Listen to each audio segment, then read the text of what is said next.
자, 이번 시간은 14장 터보 기계입니다. 14장 진도를 나가기에 앞서서 오늘 정부에서 발표를 했죠. 5월 6일부터 생활 방역으로 들어간다. 그런데 아마도 학교에서는 이번 학기는 학기 말까지 원격 강의로 진행하는 것을 검토하고 있는 것 같습니다. 그래서 아쉽게도 여러분들을 강의실에서 보는 거는 학기 말고사 때 보게 되지 않을까 예상을 하고요. 제 수공학교 과목은 중간고사를 원격으로 치렀지만은 학기 말고사는 대면으로 강의실에서 치르게 될 것 같습니다. 중간고사를 수리학 경우에 원격으로 치렀는데 아마 여러분들이 많이 불편한 환경이었을 거예요. 시험 자체도 원격으로 치르는 게 처음이고, 그러다 보니까 또 카메라 앞에서 시험을 치른다는 게 또 어색한 부분도 있었을 거고, 또 대면 시험에서와는 달리 또 오픈북으로 시험을 치렀다는 부분, 이런 부분이 모두 여러분들한테 생소한 부분이었기 때문에 실력 외적인 요소도 분명 많이 작용했을 거다. 그리고 또 아무래도 원격으로 치르는 시험이다 보니까 또 언론에서도 많이 얘기를 했지만은 또 부정행위에 대한 가능성, 이런 부분도 여러분들이 좀 걱정을 했던 부분이었던 것 같습니다. 나도 충분히 이해를 하고요. 그래서 부정행위 방지를 위한 여러 가지 장치를 마련했습니다마는 또 모든 게 또 생각지도 않았던 부분에서 또 이루어지는 부분도 있었을지 모르기 때문에 지금까지 뭐 그런 부분이 표면으로 드러난 부분은 아직 없습니다. 그래서 제 나름대로는 그 기술적으로는 크게 문제가 될 게 없었다고 생각을 하지만은 또 여러분들이 느끼기에 느낌으로 또 걱정으로 그런 부분들에 대한 뭐 우려가 일부 있었을 것 같아요. 그래서 여러분들이 또 불안감을 느끼는 부분도 또 감안하지 않을 수 없기 때문에 중간고사에 대한 반영 비율을 한번 아직 또 결론을 내리지는 못했습니다만은 또 기말고사 때까지 생각을 해서 비중이 너무 높지 않도록 그렇다고 해서 또 시험은 시험으로 치렀기 때문에 그거를 또 없었던 걸로 할 수는 없습니다. 그래서 적정한 선에서 대개 지금 같아서는 30% 내외가 적정하지 않을까. 중간고사 30%, 기말고사 70% 정도. 이렇게 해서 평가를 하는 게 적정하지 않을까 하는 생각을 갖고 있습니다. 그 대신 또 중간고사 때 또 열심히 해가지고 또 좋은 성적을 받은 사람이 또 조정 비율이 낮아짐으로써 또 불이익을 당해서는 안 되기 때문에 채점을 하면서 열심히 공부한 학생 그 흔적에 대해서는 충분히 인센티브가 반영될 수 있도록 최대한 고려를 해보겠습니다. 그래서 그런 부분은 너무 걱정 안 해도 될 것 같고, 결과적으로 최대한 공정한 평가가 이루어질 수 있는 방안을 마지막까지 강구해 보도록 하겠습니다. 자, 오늘 시간에 여러분들이 공부할 부분은 터보 기계입니다. 터보 기계. 터보 기계라고 하는 것은 뭐 어려운 얘기는 아니에요. 회전하는 기계는 모두 터보 기계라고 합니다. 터보 기계는 두 가지 종류가 있죠. 워크머신과 파워머신. 워크머신은 외부로부터 동력을 받아서 유체에 에너지를 가하는 기계를 워크머신이라고 합니다. 이를테면 펌프, 압축기 이런 것들이 모두 터보 기계 중에 워크머신에 해당이 되고요. 파워머신은 유체가 갖는 높은 에너지를 이용해서 외부에 일을 해주는, 동력을 전달해주는 기계를 파워머신이라고 한다. 이를테면 터빈이라든지 수차라든지 발전기 이런 것들이 다 파워머신의 종류가 되겠습니다. 그런 구분 외에 다른 구분으로는 충류 터보기계와 반경류 터보기계로 나눌 수가 있어요. 충류 터보기계는 axial flow, 반경류는 radial flow 이렇게 부릅니다. 다음 페이지를 보시면 그림이 나오죠. 충류 터보기계와 반경류. 그걸 구분하는 방법은 간단해요. 왼쪽에 있는 그림이 이 반경류 터보기계입니다. 반경류 터보. 반경류냐 충류냐 하는 거는 이 기계에 일을 해주기 위해서 동력을 전달해 주기 위해서 들어가는 유체의 방향과 나오는 유체의 방향을 보면 쉽게 구분을 할 수가 있습니다. 지금 보는 반경류 터보 기계는 들어갈 때는 축방향으로 들어가죠. 유체가 이렇게 축방향으로 들어가서 요 중간에 축을 돌리고 나오는 유체는 레디얼 방향으로 나오게 됩니다. 반경 방향. 그러니까 들어가는 방향과 일을 해주고 나오는 방향이 서로 직각이죠. 이런 기계를 반경류 터보 기계라고 합니다. 지금 보시는 이 펌프는 센트리퓨갈 펌프라고 해서 원심 펌프라고도 하죠. 원심 펌프가 반경류 터보 기계의 대표적인 유형이 되겠다. 충류는 간단해요. 들어가는 방향도 축방향, 나오는 방향도 축방향. 축방향으로 들어가서 축방향으로 나올 때 이런 터보 기계를 충류 터보 기계라 합니다. 축방향으로 들어가서 반경 방향으로 나오느냐, 축방향으로 들어가서 축방향으로 나오느냐. 예. 효율은 뭐가 높겠습니까? 아무래도 축방향 터보 기계가 효율이 높다. 효율이 높다. 아무래도 방향이 90도로 꺾어져서 나오는 것보다는 방향의 변환에 따른 손실을 최소화할 수 있는 충류 터보 기계의 효율이 훨씬 높다. 그렇게 알아두시고요. 자, 반경류 터보 기계에 대한 또 다른 그림입니다. 원리는 똑같아요. 방금 얘기한 것처럼 축방향으로 석션이 이루어져서 날개를 돌리고 반경 방향으로 빠져나온다. 이런 원리입니다. 여러분들 인터넷 유튜브에서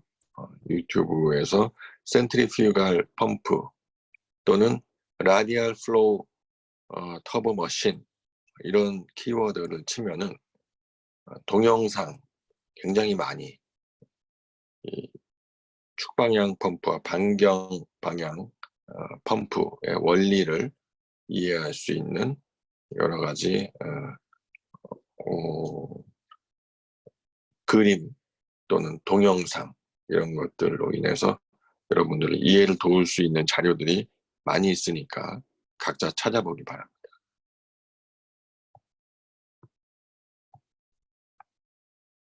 이것도 뭐 다른 형태의 그림이죠.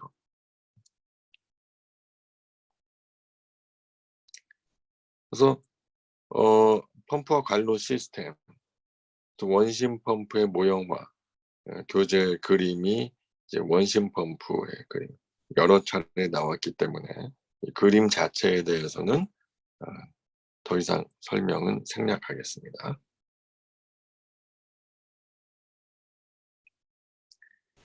이 펌프라는 것이 낮은 곳에 있는 물에다가 물을 석션을 해서 에너지를 가해서 높은 위치로 올리는 그런 역할을 한다고 했죠. 이 옆에 보면은 그래프에 가로 방향은 디스차지 유량이 되겠고, 펌프에서 만들어지는 유량, 그리고 세로축이 이제 헤드가 되겠는데, 여기 이제 그래프 선이 두 개가 있어요. 첫 번째는 시스템 커브, 시스템 곡선이 하나가 있고, 이 시스템 곡선은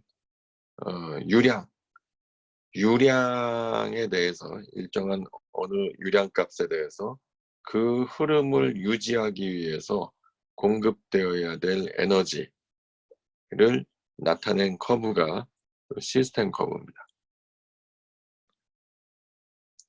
다시 한번 쓸게요. 시스템 커브는 주어진 Q에 대해서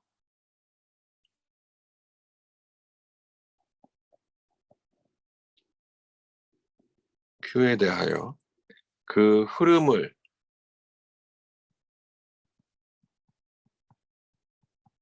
유지하기 위하여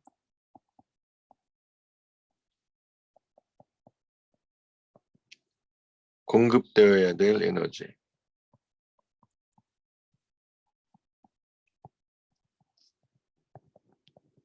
그러니까 좀 더 많은 큰 유량을 보내기 위해서는 좀 더 큰 에너지를 줘야 된다. 그래서 유량에 대해서 유량이 커지면 헤드도 커지는 그런 형태를 보이고 있는 것이 이 시스템 커브다. 반면에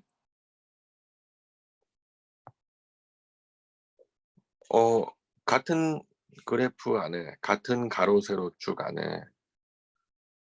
이번에는 이렇게 유량에 따라서 헤드가 감소하는 커브가 하나 있어요. 이거는 뭐냐면은 펌프 커브라고 하는 거예요. 펌프 커브. 펌프 커브는 뭐냐면은 이 손실수도입니다. 펌프 커브는 손실수도예요. 펌프에서 발생하는 손실수도. 그러니까 유량이 크면 클수록 손실이 상대적으로 작게 발생한다. 유량이 작을수록 손실이 오히려 크고, 유량이 커지면은 상대적으로 들어가는 에너지에 비해서 손실이 작아진다. 그렇다면은 이 펌프 커브와 시스템 커브가 만나는 점에서 펌프를 운영하는 게 최적이겠다. 최적.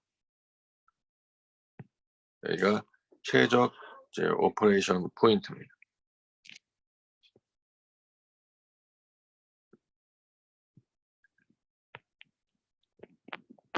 최적 운영 포인트에서 여기서 운영하는 게 최적이겠다. 요만큼의 유량을 보낼 적에 Q스타만큼 이 유량을 보낼 적에 가해지는 에너지에 비해서 손실이 가장 작게 나타나는 그런 부분이래요. 이거보다 더 큰 유량을 보낼 수도 있죠. 이거보다 더 큰 유량을 보낼 때는 그만큼 이제 가해져야 되는 에너지가 커지게 되는 거고, 이거보다 작은 유량을 보낼 때는 에너지는 작게 들지만은 손실이 그만큼 상대적으로 크게 일어난다. 그래서 펌프를 운영할 때는 최적 운영 포인트에서 운영하는 거에 가장 투입되는 에너지에 비해서 손실을 작게 만들 수 있는 상대적으로 그런 포인트가 되겠습니다. 이런 이제 커브는 펌프를 제작하는 회사에서 다 제공하게 되죠.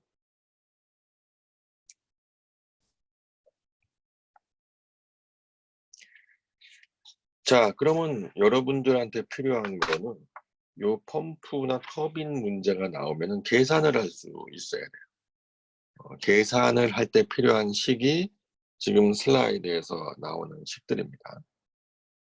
그래서 펌프는 낮은 곳에 있는 물에 에너지를 가해서 높은 곳으로 끌어올리는 작용을 하기 때문에 AB, 낮은 수조, 저수조와 고수조에 대해서 양쪽에 베르누이식을 적용하면 되는데, 이때 낮은 곳에 있는 수조에 에너지를 가해주는 거예요. 그러니까 EP, 가해지는 에너지 수두를 좌변항에다가 더해주고, 그 다음에 저수조에서 고수조까지 가는 데서 발생하는, 관로에서 발생하는 손실, 이것을 오른쪽 항에 더해주는 겁니다. 그래서 왼쪽 항을 A점에 대한 베르누이식이라고 하면은 겜마분의 PA 플러스 2지분의 VA 제곱 플러스 ZA, 여기에 펌프에서 가해지는 에너지 수두 EP를 더해준 값은 B점에서의 베르누이식 겜마분의 PB 플러스 2지분의 VB 제곱 플러스 ZB, 그리고 A에서 B까지 오는 과정에서 발생하는 소손실과 마찰 손실, 이쪽이 소손실 마이너 로스고 이쪽이 마찰 손실이죠. 주손실.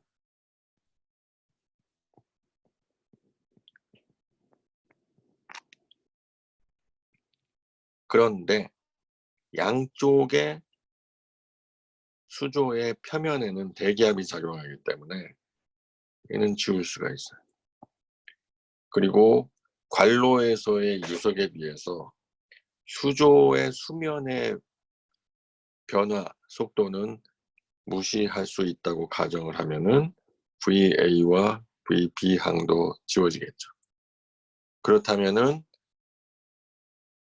이만한 높이에 물을 끌어올리기 위해서 펌프가 가해져야 할 에너지 수두는 ZB-ZA 플러스 중간에서 발생하는 모든 손실의 합. 자, 이렇게 되면은 H가, 대문자 H가 두 수조 사이에 높이 차이가 되겠고요.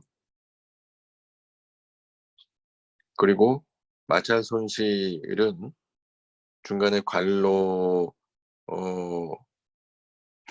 가 두 개가 있다고 하면은 F1 곱하기 D1분의 L1 곱하기 2지분의 V1의 제곱 플러스 F2 곱하기 D2분의 L2 곱하기 2지분의 V2의 제곱. 만약에 소손실을 무시한다고 하면은 생략하면 되고, 소손실을 감안한다고 하면은 여기다가 소손실만큼을 더해주면 되는 거죠. 이 식이 펌프가 포함된 관수로 문제를 해결하기 위해서 적용하는 식이 되겠습니다. 자, 터빈도 마찬가지예요. 똑같은데 터빈은 고수저수조 위치가 오른쪽 왼쪽 바뀌어 있는 거. 이제 저수조는 없죠, 여기. 고수조에서 갖고 있는 위치 에너지를 이제 속도 유속으로 바꿔주는 거니까. B에서 발생하는 유속 에너지를 통해서 이제 발전기나 수차를 돌리는 그런 원리죠. 그래서 이것도 역시 마찬가지로 A점과 B점에 대한 베르누이식을 적용을 해준 다음에 이번에는 터빈에 의해 이 위치 에너지가 터빈을 돌림으로써 만들어지는 에너지, 터빈을 돌려서 만들어지는 에너지를 ET라고 하고 오른쪽 항에 더해줍니다. 그 다음에 A로부터 B에 도달하는 데까지 마찰 손실과 소손실 항을 더해주면 베르누이식이 완성되죠. 마찬가지로 PA는 대기압이니까 0이고 저수지 수면의 하강 속도는 무시할 수 있으니까 제외해주고 PB는 이제 대기로 나와서 작용하는 에너지라면 0으로 놓고 VB는 0이 되면 안 되죠. 여기는 유속을 갖고 있습니다. 이 유속 에너지가 발전기나 수차를 돌리는 에너지가 됩니다. 그렇게 되면은 터빈에서 얻어지는 에너지는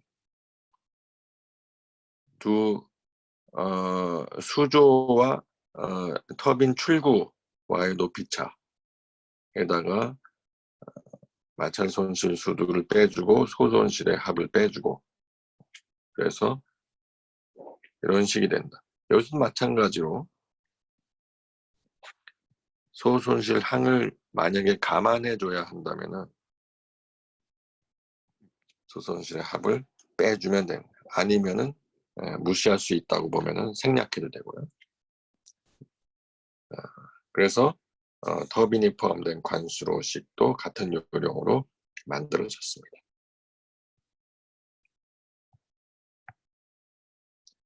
그러면 펌프와 터빈에 관한 예제를 풀어보면서 이해를 확실히 다지도록 하겠습니다. 수리학책 예제 5.8이 되겠는데요. 그림과 같이 수면의 높이차가 30m, H는 30m다. 두 수조가 두 개의 관로로 되어 있네요. 펌프까지 가는 관로, 펌프에서 고수조까지 가는 관로. 두 관로를 1번, 2번이라고 넘버링을 하면은 1번 관로의 길이는 10m, 직경은 0.4m, 조도는 0.2mm. 2번 관로는 100m, 직경이 0.3m, 조도가 0.2mm. 두 관의 조도가 같네요. 인수조로 물을 0.3m 3승 per 세컨드, Q는 0.3m 3승 per 세컨드로 일정하게 양수하기 위해서 필요한 펌프의 소요 동력을 구하여라. P는 얼마냐? 동력. P는 얼마냐? 킬로와트의 단위로 나오겠죠. 20도씨 물의 동점성 계수는 상온에서의 동점성 계수 U는 쉽게 암기가 됩니다. 10의 마이너스 6승. 1.006 곱하기 10의 마이너스 6승 했는데 거의 10의 마이너스 6승으로 외워도 되겠어요. 미소 손실은 무시하라.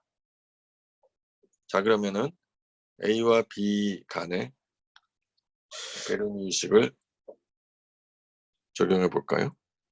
그러면 겜마분의 PA 플러스 2G분의 VA 제곱 플러스 ZA 플러스 펌프에 의해서 가해지는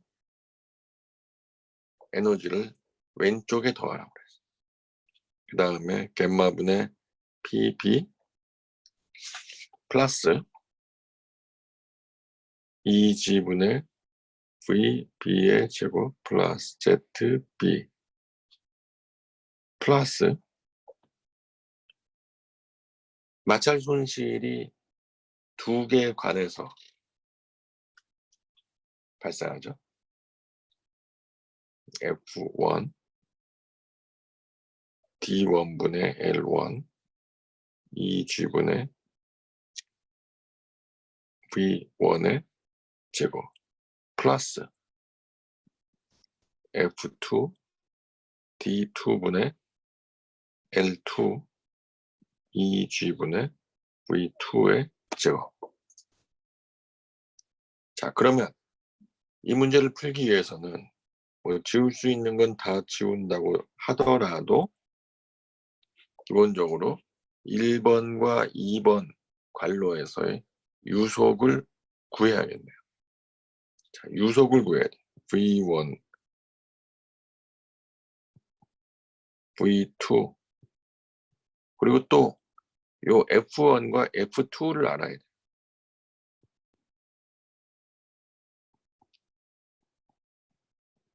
F1과 F2는 어디서 찾습니까?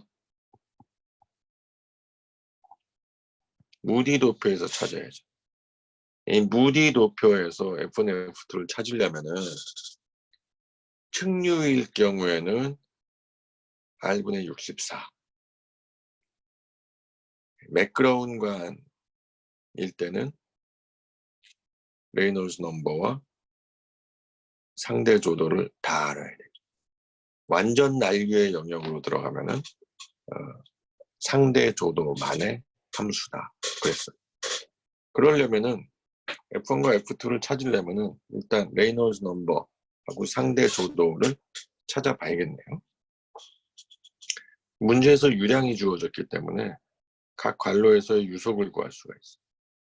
먼저 V1을 구해보면은 Q를 4분의 파이 D1의 제곱으로 나누면 되겠죠. 그러면 0.3을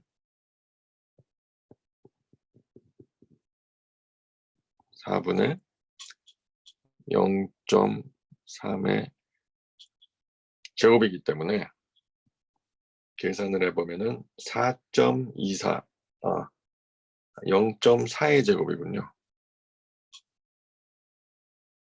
잠깐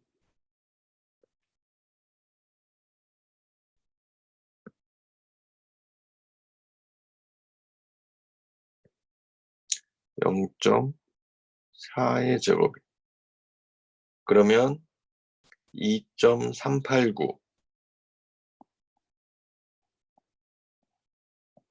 미터 퍼 세크가 되고요. 레이놀즈 넘버는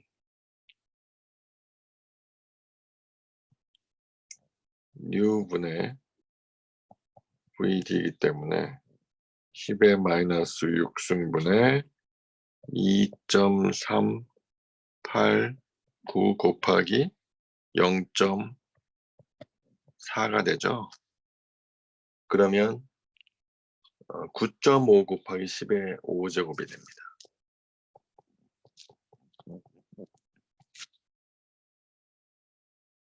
자, 그리고 F1을 찾으려면은 D1분의 엡실론 1 상대 조도는 400분의 0.2 해서 0.0005가 된다. 그러면 요 두 가지 인포메이션을 가지고 F1을 무디 도표로부터 찾으면 0.017의 값을 찾을 수가 있어. 같은 요령으로 V2를 구하면은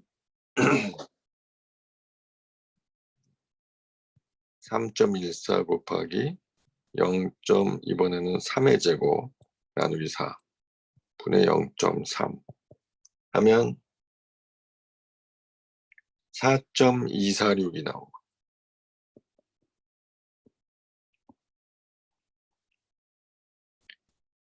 레이놀즈 넘버는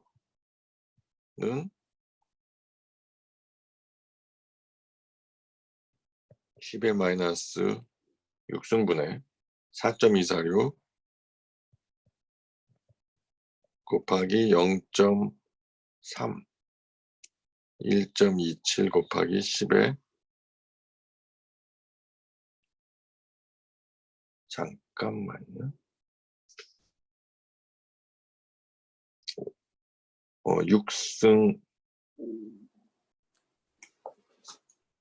이겠죠? 예. 그 상대조도 D1분의 엡실론 1은 300분의 0.2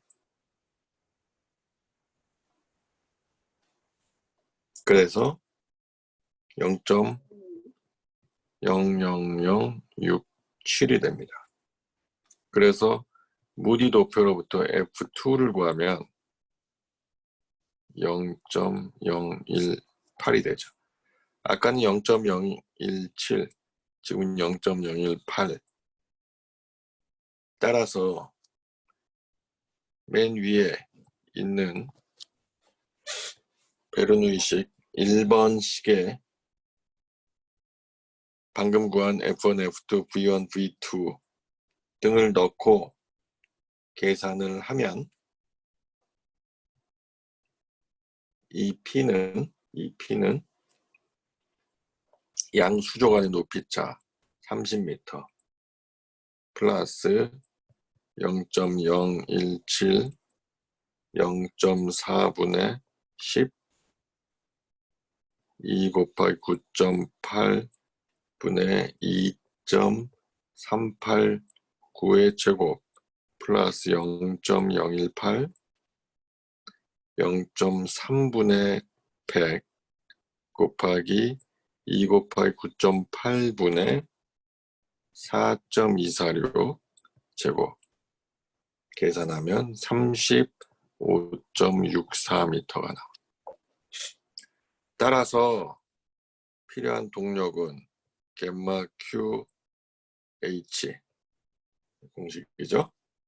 겜마는 단위 중량 9,800 곱하기 Q는 0.3 H는 30m 아니죠. HP죠. 여기서는 EP가 되겠네요. 원래 로 QH로 암기를 하는데 여기선 펌프의 양정이니까 EP로 합시다. 헷갈리지 않게. 그럼 방금 계산한 대로 이게 양수조의 높이 차이가 아니에요. 이것도 고쳐야겠네. 35.64 방금 계산한 얘를 넣어서 계산하게 되면은 104.78 kW가 된다. 알겠죠? 자, 다음에 터빈 문제를 하나 더 풀어보겠습니다. 요령은 똑같아요. 방금 풀어본 문제하고 같은 요령입니다. 자, 여기서는 상부 수조의 높이가 100m라고 해요. 100m. 100m 높이의 수조에서 저수지라고 봐도 좋고요. 관로를 통해서 물이 내려와서 터빈을 돌려서 에너지를 만드는데 관로를 통과하는 유량은 3 세제곱미터 per sec.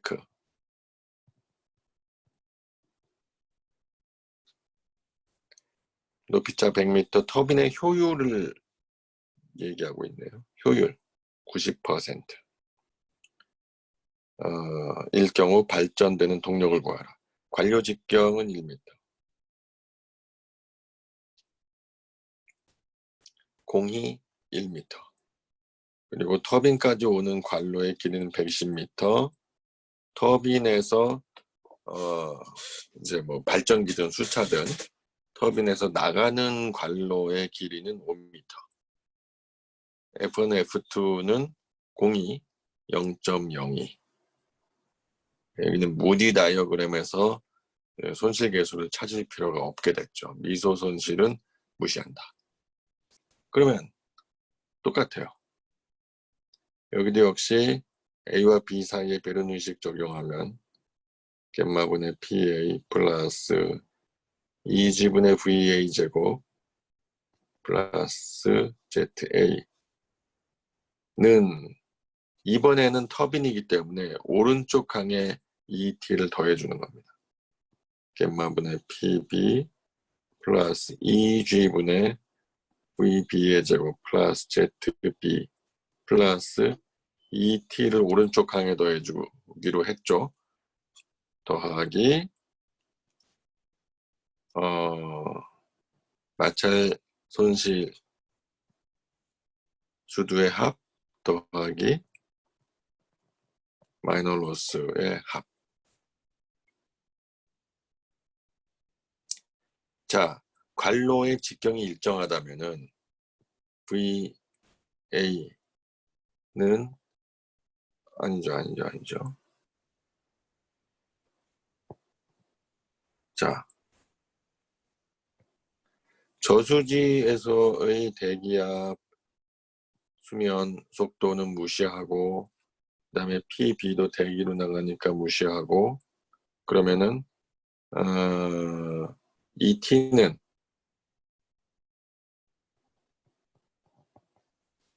ZA-ZB 이게 결과적으로 H겠죠. 마이너스 시그마 HLI 마이너스 시그마 HMI. 자, 그러면 이제 문제에서 유량이 주어졌기 때문에 전체 관로의 직경이 1m로 동일하다고 하면 V는 Q 나누기 A 해서 3 나누기 3.14 4분의 1의 제곱 하면 V는 3.82 미터 퍼 세컨드가 되고요. 문제에서 주어진 조건을 대입해서 풀어보면 소손실은 다 무시한다고 했으니까 일식은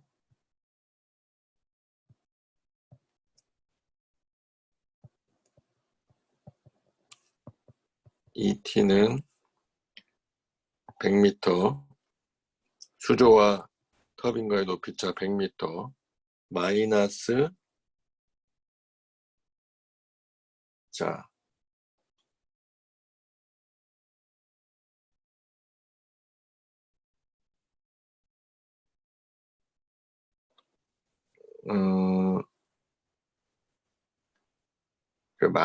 여기 이거 하나 빠졌네요. 마이너스 2G분의 VB의 제곱이 돼야 되는데 빠졌죠. 이제 관로 직경이 동일하다고 하면은 얘가 이제 VB가 되겠네요. 그죠? 그래서 100 마이너스 2 곱하기 9.8 분의 3.82의 제곱 마이너스 F1 D1분의 L1 2G분의 V 제곱 마이너스 F2 D2분의 L2 2G분의 역시 V제곱. 여기서 이제 F1은 F2와 마찬가지로 0.02가 들어가고요. D1은 1m, L1은 120, L2는 5m, V는 똑같이 3.82.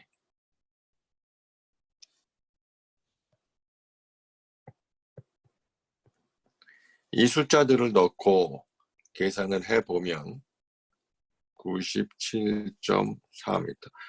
그러니까 100m 내려오는 동안 손실은 2.6m. 수주 손실이 발생했다. 자, 이렇게 해서 발전할 수 있는 동력, 터빈에서 만들어지는 동력은 앞에 효율 0.9 곱하기 겜마 Q, 자, 2T가 되겠다. 0.9 곱하기 9,800 곱하기 3 곱하기 97.4 하면 2,577.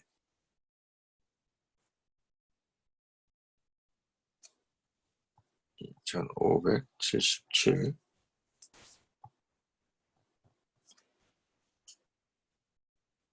킬로와트.